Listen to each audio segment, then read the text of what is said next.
Lies, they are as old as language itself. We lie to protect, to hide, to survive, and sometimes even to love. But there is a difference between the occasional situational lie and the compulsive, unrelenting patterns of a pathological liar. The pathological liar does not simply bend the truth when it is convenient. They live inside distortion. Their lies become both armor and prison, a mask they cannot remove without losing the only identity they know.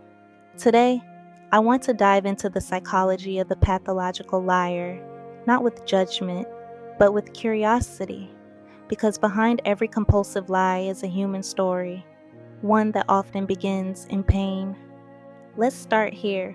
Why do humans lie at all? From a psychological standpoint, lies often serve a function. They protect us from consequences. They shield us from shame. They allow us to control how we are perceived. In childhood, most of us learn quickly that telling the truth can lead to punishment, while a well-placed lie can preserve safety. But for the pathological liar, this early strategy of survival never evolves into balance. What begins as an occasional tool becomes the default mode of being. Over time, the line between truth and fabrication blurs so deeply, even they struggle to know where reality ends and their narrative begins.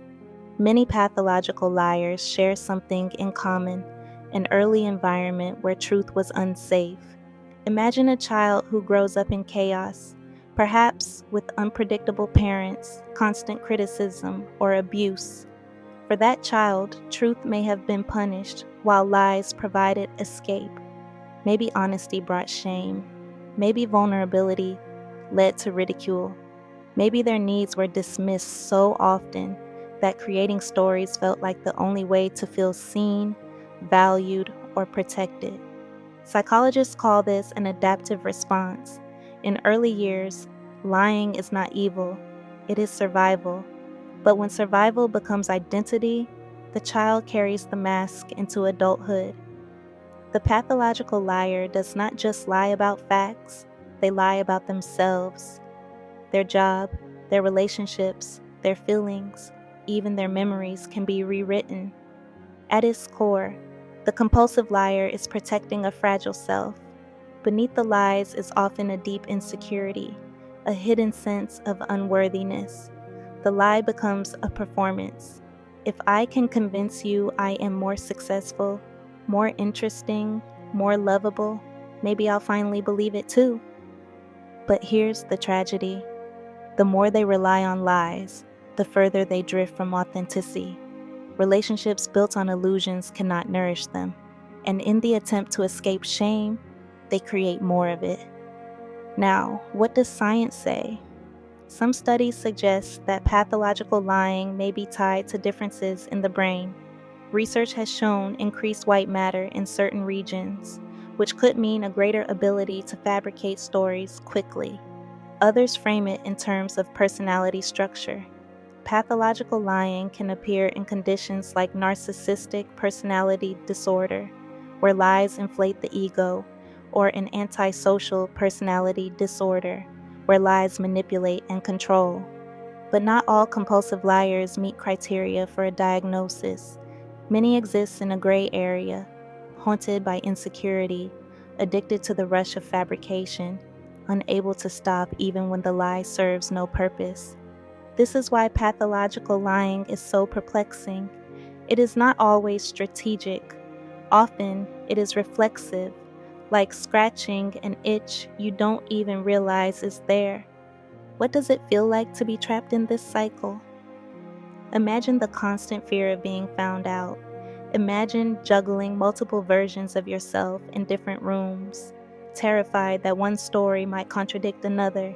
Imagine lying so frequently that you lose track of the truth yourself. There is a loneliness in this existence, because intimacy requires truth. And when you are always performing, always editing yourself to fit a script, you never get to feel fully loved, because no one ever knows the real you. The pathological liar often feels misunderstood, alienated, and perpetually on edge.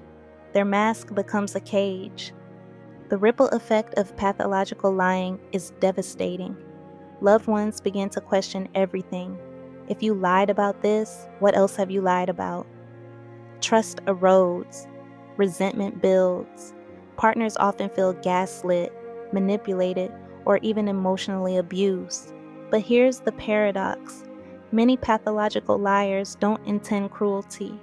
They lie because they are afraid of rejection, desperate to hold on to love. Yet, the very lies meant to preserve connection end up destroying it. This cycle repeats until the liar either confronts their pattern or loses everyone close to them. Why don't they just stop? Because for the pathological liar, the lie feels safer than the truth, even when it's not necessary. The brain wires itself around deception. Over time, lying becomes automatic. It also provides a dopamine rush.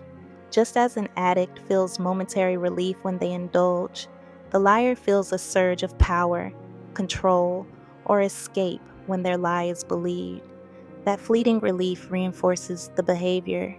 In this sense, pathological lying is less about malice and more about compulsion. It is an addiction to distortion. Is there hope? Yes, but the path is long. The first step is awareness. For many liars, the mask is so ingrained they don't even recognize their own behavior. Therapy can help them slow down, notice the impulse, and trace it back to the childhood wounds where it began. Healing also requires vulnerability, the very thing the liar fears most. To risk telling the truth, to sit in shame without covering it, to allow others to see the raw and imperfect self underneath the fabrications. It's not easy, because for someone who has lived behind masks for decades, authenticity can feel like standing naked in a storm, but it is the only way to break free. When we look at pathological liars, it's tempting to judge, to say they are untrustworthy, they are manipulative, and sometimes, yes, the harm they cause is real, but beneath the lies is often a wounded child who learned that truth was dangerous, who learned that in order to be loved, they had to perform. So maybe the deeper question isn't simply, why do they lie? But also, what pain are they protecting? What truth felt too unsafe to ever tell? Because at the end of the day, the psychology of the pathological liar is not just about deception. It is about survival, shame, and the desperate human longing to be seen, even if only through illusion. The psychology of a pathological liar is complex. It is equal parts tragedy and cautionary tale. It shows us how powerful early wounds can be, how they shape entire identities. But it also invites us to reflect on our own relationship with truth. Because while not all of us lie compulsively, many of us wear masks. Many of us edit parts of ourselves out of fear of rejection. And perhaps, in understanding the liar, we also understand something about ourselves, that the deepest desire we all share is to be loved without performance, to be embraced not for the masks we wear, but for the unvarnished truth of who we really are. Thank you for listening. If this resonated, if you've experienced the pain of loving a liar or the struggle of being one, know this: healing is possible, but it begins with honesty. And honesty, even if it trembles, is always the doorway to freedom.